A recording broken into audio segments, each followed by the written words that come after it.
welcome to another edition of the Chris Hatcher Show. I'm your host, Kevin Blackwell, joined by Samford head football coach Chris Hatcher as we discuss Samford's decisive victory over the Chattanooga Box this past Saturday, 36-13. Coach, this season has not gone as we had all hoped, but I thought it said a lot about the character and resilience of this team to do what we did Saturday in Chattanooga against a top 25 team. I agree 100%. I'm very proud of our staff and our team. I addressed the guys Thursday and Friday and said, you know, the game like this is going to really test your character to see what we're made out of. Thought our preparation during the course of the week went well, and we arguably played the best overall game we played all season. Without a doubt. Well, I was thinking about the game today, Coach, and preparing for this. I don't know if I remember more momentum swings related to special teams than I saw in this game. You think about it. So, you know, you've got a 99-yard touchdown kickoff, coming back 100 yards. You got two extra points missed. You got a field goal. You've got a fake field goal for a touchdown. It was. If you had a bingo card, it was all checked from the game. There's no question about it. Our special teams is still plagued us. We've been inconsistent, and we were the other day. Like you said, we missed a couple extra points, but we made up with it with a Will Thorley fake field goal, touchdown, and then DJ Rice had a 100-yard touchdown return. So it was good to see us get on the board in that way, and really there in the second quarter, that was a pivotal turning point in the game. That gave us a commanding lead going into halftime, and then the second half we just built off that lead, and really at the end of the game just dominated in all three phases of the ball game. Well, let's talk about that fake field goal by Will Thorley. By the way, I didn't see Will Thorley an 18-yard rushing touchdown in the books for this week, but such a really critical moment. We take the lead 16-10. We never looked back really from that point on. Talk about the decision to fake that field goal right there with Will.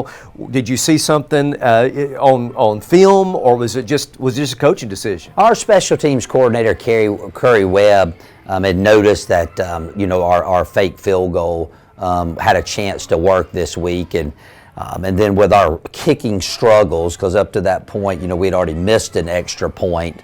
I just felt like it was a good time to call it. The guys executed it well. Actually, it was an option play, and in practice, we always practice pitching the ball back to the kicker, but they covered him, and Will tried it on in the end zone untouched, and that was big momentum for us.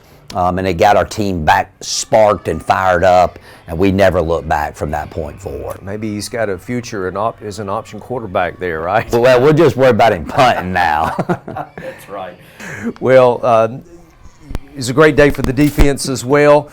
Impressive, holding the Mocs to 29 yards rushing, 12 first downs for the game, 4 quarterback sacks, 177 total yards, Coach, for the game against a really good offense. The defense, I was thinking about it this weekend, they really played angry from the beginning. Well, we've been playing well defensively all season. I think this was our most complete game. Anytime you hold Chattanooga to 29 yards rushing, you got to tip your cap to our front seven on what a great job that they did. We got pressure on the quarterback.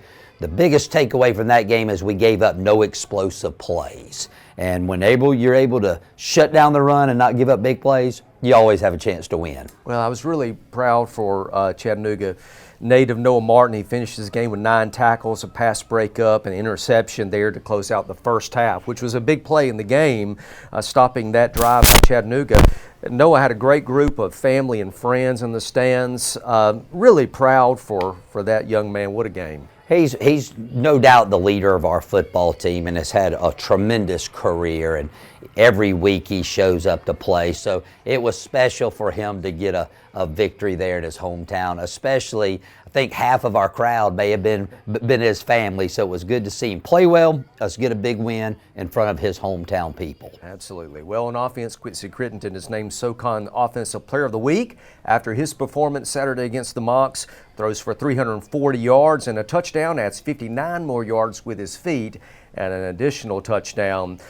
To win against a team, Coach, like Chattanooga on the road, you knew you had to have a consistent game from QB1. He really delivered for us on Saturday. He played really well. He was efficient. made some big throws, we made some big catches, and then a lot of the quarterback design runs we had where he only gained 3 or 4 yards were great runs because it put us in second and medium as opposed to second and long. I thought he managed the game well. The one turnover we did have, you got to tip your cap to Chattanooga, made an exceptional play. We protected the football.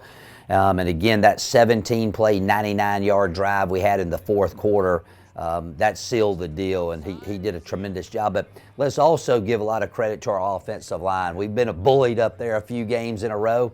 They stepped it up, and we really leaned on them heavily, so really proud of them bouncing back the way they did. Yeah, I'm like you. I really felt like that 16-play, 98-yard drive it ends with a touchdown in the fourth quarter. That was just such a huge part in the game because essentially that was the nail in the coffin. And man, kudos to the offensive line. Yeah, what a great game. No question. Without a doubt.